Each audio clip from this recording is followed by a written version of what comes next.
My name's Jasmine. I'm here to talk about the allocation of hotel tax funds measure, Yes on S.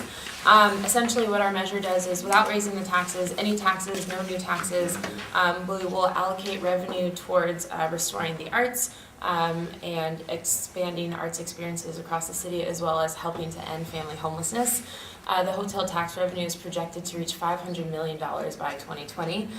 What our measure does is allocate $80 million towards arts and cultural services and groups by 2020, as well as $18 million towards ending family homelessness. That number, 18 million, is a significant portion of what the Coalition on Homelessness found would end family homelessness completely, which is $27 million by 2020. Ending family homelessness encompasses the availability of rapid rehousing, shelters, as well as services to remove families for situations that put them on the street. So essentially creating an exit to family homelessness. For the arts portion of our measure, the $80 million will go towards establishing a new neighborhood arts program fund, moving San Francisco towards cultural equity, which is a fancy way of saying essentially that underserved communities, underserved artists, and underserved cultural groups will get priority funding. And so that means the African American arts, Latino arts, Asian American arts will get moved towards equity rather than equality. So Grants for the Arts has been a program that has received a lot of funding, but a lot of that funding hasn't been earmarked towards those programs. Now this would essentially lock in language that says that these underserved communities and cultural groups must get this money.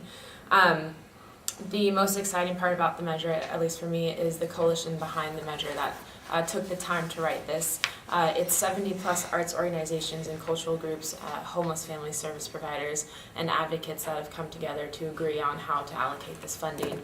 The San Francisco Opera, Soma Arts, Imprint City, MOAD, MoMA, and Coalition on Homelessness, Hamilton, and Homeless Prenatal Program are just a few of the 70, which will take a long time to explain. But that's essentially where our measure is right now. I think in terms of the importance of the measure, San Francisco has the highest percentage of artists in the workforce at 4.3 in the entire United States. At the same time, 1 in 25 children in San Francisco Unified School District are homeless. That's enough to fill 70 classrooms.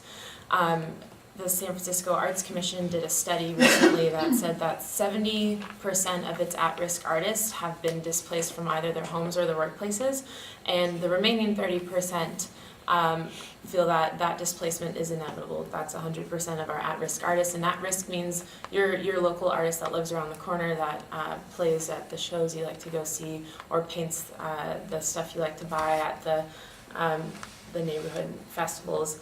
Those are the artists that currently don't receive the grants that could be funded through the passage of this measure. So I'm happy to answer any questions.